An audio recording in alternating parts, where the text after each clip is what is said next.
Selamat datang anak-anak di pembelajaran daring. Assalamualaikum. Selamat pagi anak-anak. Apa kabarnya hari ini? Ibu berharap semoga kalian semua dalam keadaan baik dan sehat walafiat. Amin ya robbal alamin. Anak-anak, sebelum kita memulai pelajaran kita pada pagi hari ini, marilah bersama-sama kita melafazkan basmalah. Bismillahirrahmanirrahim. Dan tak lupa juga kita harus selalu berdoa sebelum memulai pelajaran kita. Berdoa mulai. Berdoa selesai. Anak-anak, hari ini kita akan mempelajari tentang cerita pendek atau cerpen. Sebelum lanjut ke materi cerita pendek, Ibu flashback kembali pelajaran pekan kemarin, yaitu mengenai teks prosedur. Jadi, teks prosedur itu adalah teks yang berisi langkah-langkah atau tahapan yang harus dilakukan untuk mencapai sesuatu tujuan. Nah, tujuan dari teks prosedur yaitu untuk membantu seseorang memahami bagaimana cara melakukan atau membuat sesuatu dengan tepat. Perhatian, selama video pembelajaran ini tetap berlangsung, diharapkan semua siswa dapat memperhatikan dan menyimak dengan baik, karena Ibu akan membahas materi. Terima kasih. Lanjut ya anak-anak ke materi cerita pendek. Apa itu cerita pendek? Jadi, cerita pendek adalah sebuah karya sastra pendek yang bersifat fiktif dan mengisahkan tentang sesuatu permasalahan yang dialami oleh tokoh secara ringkas, mulai dari pengenalan sampai akhir dari permasalahan yang dialami oleh tokoh. Lanjut ya anak-anak. Yang kedua yaitu kita mengenal struktur cerita pendek. Ada 6 struktur dalam cerita pendek. Yang pertama, ada abstrak. Abstrak merupakan sebuah pemaparan awal dari cerita yang akan disampaikan. Abstrak merupakan pelengkap dari sebuah cerpen. Yang kedua, ada orientasi. Orientasi menjelaskan tentang latar, baik waktu, tempat, maupun suasana yang ada di dalam sebuah cerpen. Yang ketiga, ada komplikasi. Struktur di mana terdapat pemaparan awal sebuah masalah yang dihadapi oleh tokoh. Biasanya watak dari tokoh yang diceritakan di dalam cerpen akan dijelaskan pada bagian ini. Yang selanjutnya yaitu evaluasi. Masalah yang dipaparkan akan semakin memuncak. Nah, puncak dari masalah tersebut ditulis pada bagian evaluasi. Selanjutnya yang kelima yaitu resolusi. Merupakan akhir dari permasalahan yang ada di dalam cerita pendek. Solusi dari permasalahan yang dialami oleh tokoh tersebut akan disajikan. Yang terakhir yaitu koda. Pesan moral yang ada dalam sebuah cerpen yang disampaikan oleh penulis kepada pembaca. Jadi, itulah yang dinamakan koda. Sudah tahu dan sudah paham kan anak-anak? Di dalam struktur cerpen terdapat 6 struktur. Yang pertama yaitu abstraksi, yang kedua orientasi, yang ketiga komplikasi, yang keempat evaluasi, yang kelima resolusi, dan yang terakhir koda.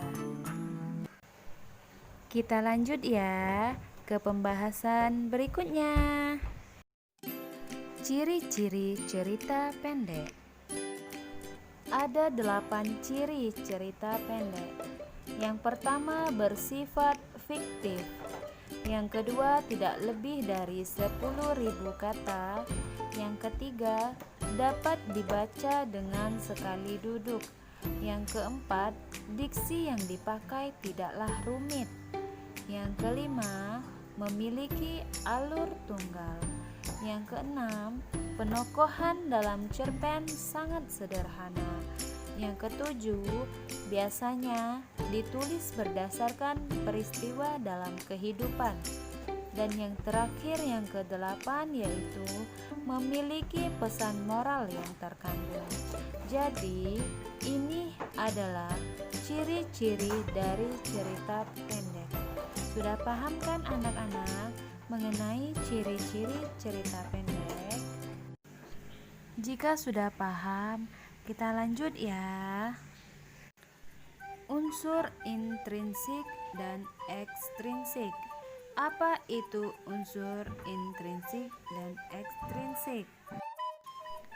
Unsur intrinsik adalah suatu unsur yang menyusun suatu karya sastra dari dalam, yang mewujudkan struktur sebuah karya sastra. Unsur intrinsik yang menyusun suatu cerpen terdiri dari yang pertama, tema cerita. Tema cerita biasanya dalam karya sastra bersifat mengikat dan merupakan tema suatu gagasan pokok atau ide pikiran tentang suatu hal, salah satunya dalam membuat suatu tulisan. Tema disaring dari motif-motif yang terdapat dalam karya sastra yang bersangkutan, yang menentukan hadirnya peristiwa, konflik, dan situasi tertentu. Yang kedua yaitu alur cerita atau plot. Merupakan perpaduan unsur-unsur yang membangun cerita sehingga menjadi kerangka utama cerita. Plot biasanya berisi urutan kejadian, namun tiap kejadian itu hanya dihubungkan secara sebab akibat, peristiwa yang disebabkan atau menyebabkan terjadinya peristiwa yang lain. Yang ketiga yaitu penokohan. Penokohan adalah cara pengarang menggambarkan karakter tokoh-tokoh dalam cerita. Sementara tokoh adalah orang atau pelaku yang berperan dalam cerita. Selanjutnya yaitu latar. Apa itu latar di dalam cerpen? Jadi anak-anak, latar adalah keterangan mengenai ruang, waktu, serta suasana terjadinya peristiwa-peristiwa di dalam suatu karya sastra. Atau definisi latar yang lainnya adalah unsur intrinsik pada karya sastra yang meliputi ruang, waktu, serta suasana yang terjadi pada suatu peristiwa di dalam karya sastra. Yang terakhir yaitu sudut pandang. Sudut pandang adalah cara pengarang menempatkan dirinya terhadap cerita atau dari sudut mana pengarang memandang ceritanya. Berikut ini beberapa sudut pandang yang dapat digunakan pengarang dalam bercerita. Yang pertama, sudut pandang orang pertama. Yang kedua, sudut pandang orang ketiga. Yang ketiga, sudut pandang pengamat serba tahu. Yang keempat, sudut pandang campuran. Jadi anak-anak sudah paham kan mengenai unsur intrinsik? Lanjut. Yang kedua yaitu unsur ekstrinsik. Selain unsur intrinsik, di dalam sebuah cerpen juga terdapat unsur ekstrinsik atau unsur-unsur yang berada di luar karya sastra yang dapat dijadikan pembentuk sebuah karya sastra. Biasanya selalu menyangkut sebuah latar belakang, meliputi latar belakang masyarakat. Yang kedua yaitu biografi pengarang atau latar belakang penulis. Yang ketiga yaitu nilai-nilai yang terkandung dalam cerpen. Jadi, inilah unsur ekstrinsik, yaitu unsur yang berada di luar karya sastra yang dapat dijadikan pembentuk sebuah karya sastra. Anak-anak, setelah kita mengetahui apa itu cerpen, struktur cerpen, ciri-ciri cerpen, unsur intrinsik dan ekstrinsik di dalam cerpen, selanjutnya kita simpulkan bersama-sama ya.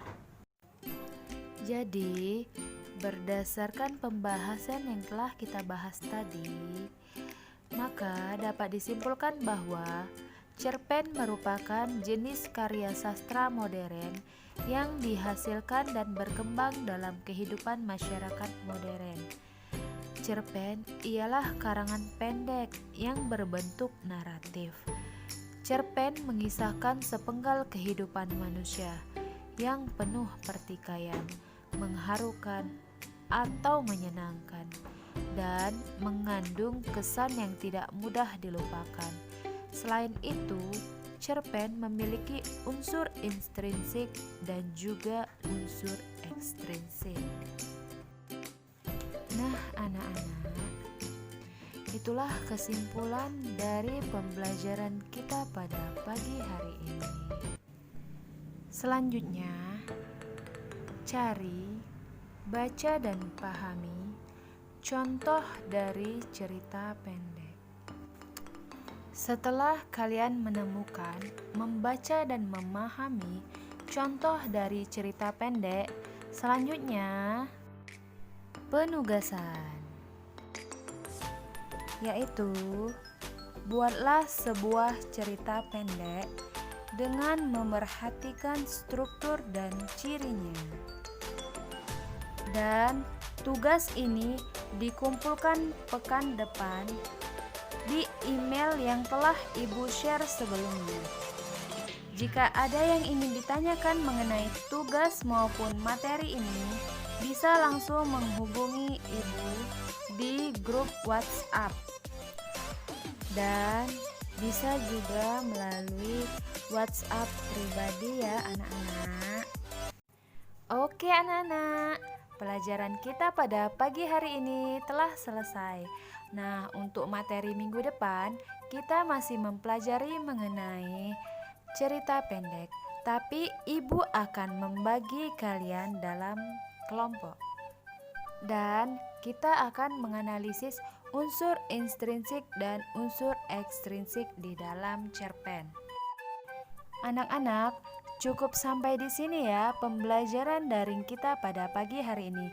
Marilah kita bersama-sama melafazkan hamdalah. Alhamdulillahirabbil alamin. Apabila terdapat kesalahan, Ibu mohon maaf. Kepada Allah, Ibu mohon ampun. Ibu akhiri wassalamualaikum warahmatullahi wabarakatuh.